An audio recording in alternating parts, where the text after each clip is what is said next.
Assalamualaikum warahmatullahi wabarakatuh.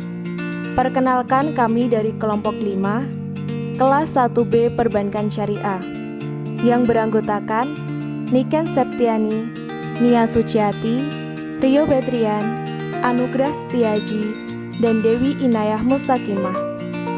Di video ini kami akan memaparkan materi tentang presentasi produk.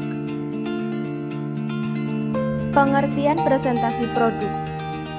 Presentasi produk adalah suatu komunikasi dua arah yang dilakukan untuk menjelaskan atau memberikan suatu informasi mengenai hal-hal penting dalam suatu produk atau layanan jasa yang dijual atau dimiliki oleh seorang produsen agar calon konsumen tertarik untuk menggunakan atau membeli produk jasa yang ditawarkan.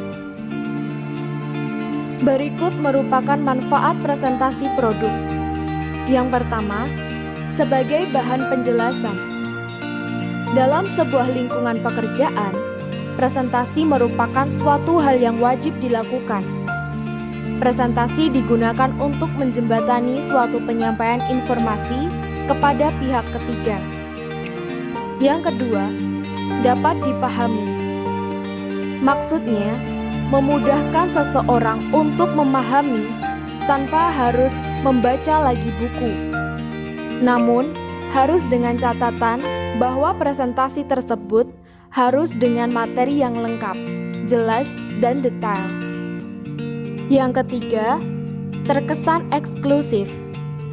Dengan dibuatnya materi presentasi dengan desain yang menarik, maka audiens akan menarik untuk membaca kembali materi yang kamu buat. Cara membuat presentasi produk baru yang menarik. 1. Membuat materi presentasi yang baik. Pada saat persiapan pembuatan materi, pilihlah materi yang baik atau sesuai dengan produk atau jasa yang akan ditawarkan kepada calon konsumen. Carilah materi yang baru dan unik, agar calon konsumen semakin tertarik untuk membelinya. 2. Membuat perhatian. Setelah mempersiapkan materi yang baik, maka yang menjadi penentuan keberhasilan seseorang dalam membawakan materi yang telah disampaikan adalah dengan memikirkan bagaimana membuat pembukaan presentasi yang menarik, yang akan membuat calon konsumen penasaran. 3. Menggunakan ilustrasi pada saat presentasi. The Sales Advantage menjelaskan bahwa calon konsumen akan merasa lebih tertarik ketika kamu sebagai sales mempresentasikan penjualan dengan menggunakan ilustrasi yang menarik, dengan memaparkan mengenai kegunaan dari produk atau jasa yang ditawarkan secara jelas. 4. Menggunakan testimoni. Setelah kamu mendemonstrasikan produk atau jasa yang ditawarkan, maka cara selanjutnya untuk membuat konsumen menjadi lebih tertarik dengan menggunakan testimoni dari mereka yang sudah menggunakan. Hal ini akan membuat calon konsumen menjadi lebih tertarik dan percaya akan pemaparan kamu mengenai produk atau jasa tersebut. 5. Closing statement. Tutuplah presentasi kamu dengan kalimat ajakan. Closing ini menjadi suatu kunci yang akan selalu diingat di benak calon konsumen. Kadangkala closing ini yang akan menjadi penentuan apakah mereka jadi membeli atau menggunakan produk atau jasa yang kamu tawarkan. 6. Follow up. Tidak semua calon konsumen langsung mengambil keputusan saat itu juga. Oleh karena itu, sebagai seorang sales wajib untuk melakukan follow up kepada konsumen atas suatu usaha terakhir. Isi dari follow up bisa juga dengan memberikan informasi mengenai benefit, penjelasan lebih lanjut mengenai produk atau jasa yang kamu tawarkan. Langkah-langkah penting yang dibutuhkan pada saat presentasi produk agar efektif secara maksimal. Langkah pertama, perhatian. Tujuan dari langkah pertama ini adalah untuk memastikan semua orang di ruangan, baik secara langsung maupun secara virtual, ikut serta aktif maupun mendengarkan dalam presentasi dan diskusi yang ada di ruangan yang sama. Langkah kedua, menetapkan kebutuhan. Dengan menetapkan kebutuhan, itu berarti Anda sudah mengerti tentang mengapa setiap orang berada di dalam ruangan dan perlu mendengarkan terlebih dahulu. Ini juga tentang apa yang Anda butuhkan agar audiens atau klien Anda berkontribusi dalam percakapan dan bagaimana Anda ingin mereka berperilaku sesuai yang Anda inginkan. Langkah ketiga, memuaskan kebutuhan pelanggan. Pastikan audiens atau klien Anda untuk mendapatkan solusi atau ikut berkontribusi pada solusi atau produk yang Anda tawarkan. Langkah ini juga berarti bahwa bagaimana Anda menghadirkan atau menunjukkan solusi itu kepada klien secara langsung. Langkah keempat, visualisasi. Di sini Anda membantu audiens atau klien. Anda memvisualisasikan seperti apa dunia mereka jika mereka mengambil tindakan yang akan Anda minta. Bagaimana kehidupan mereka akan meningkat jika mereka menerapkan solusi atau produk Anda. Kebaikan yang mereka lihat setelah merubah keputusan untuk menggunakan solusi atau produk dari Anda. Dengan kata lain, hasil yang mereka bisa harapkan dari solusi yang Anda berikan, tampilkan juga dalam bentuk visual. Langkah kelima, ajakan bertindak. Pada langkah terakhir ini, Anda perlu memberitahu calon konsumen bahwa mereka harus melakukan tindakan, hasil, atau keputusan apa yang harus mereka ambil atau buat.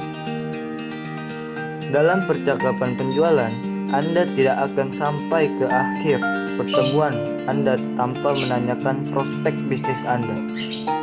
Hal yang sama berlaku untuk pertemuan, presentasi, atau ucapan di mana Anda mengharapkan atau berharap agar klien bertindak.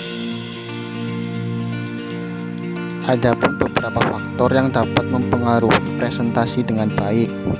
Yang pertama, jangan membiasakan diri tergantung pada teks karena teks dapat membunuh bakat, merusak flow, dan menciptakan jarak.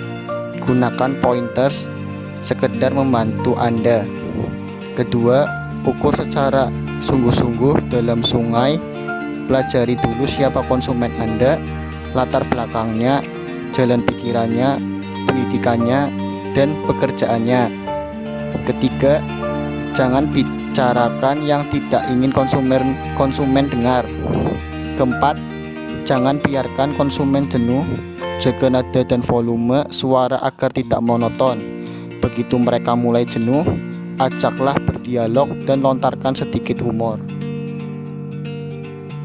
5. Humor tidak boleh berlebihan. 6. Periksa ruangan dan fasilitas presentasi. 7. Perhatikan bahasa tubuh dengan memperhatikan gerakan tubuh agar tidak merusak penampilan. 8. Perhatikan bahasa tubuh dengan memperhatikan gerakan tubuh agar tidak merusak penampilan. 9. Jangan berbicara seperti ngobrol dengan seorang karena Anda sedang melakukan presentasi di hadapan konsumen. Hal yang harus diperhatikan sebelum melakukan presentasi. Yang pertama, penguasaan materi. Ini mutlak hukumnya. Kita tidak akan bisa melakukan presentasi yang baik jika kita tidak menguasai materi dengan baik. Materi minimal meliputi yang pertama, product knowledge, yang kedua, company profile, yang ketiga, market environment atau termasuk kompetitor, yang keempat, USP atau competitive advantage, yang kelima, benefit dari fitur produk. Terus, hal yang harus diperhatikan yang kedua, persiapan diri dan tim kita. Mulai dari kerapian diri kita atau pakaian, sepatu, rambut, dan lain-lain. dan kesiapan semua tim yang terlibat seperti siapa dan kapan harus membagikan handout, kapan harus membagikan atau menunjukkan contoh produk dan sebagainya. Yang ketiga, persiapan alat. Seringkali presentasi penjualan ini berlangsung di kantor klien atau di luar, di mana mereka telah menyiapkan peralatan untuk presentasi secara standar, setidaknya untuk berjaga-jaga. Jangan sampai ketika kita presentasi kita kekurangan satu peralatan dan kita menanyakan alat tersebut ke pihak klien. Yang keempat, persiapan dokumen. Dalam presentasi kita sering membagikan beberapa dokumen atau bisa juga seperti brosur terkait yang digunakan sebagai materi pendukung. Dokumen ini harus kita siapkan dengan baik. Sekian pemaparan materi presentasi produk dari kelompok kami. Mohon maaf apabila ada kesalahan kata, dan terima kasih telah menyaksikan video ini sampai akhir. Jangan lupa untuk di-like, di-komen, di-subscribe, dan di-share ke teman-teman lain. Wassalamualaikum warahmatullahi wabarakatuh.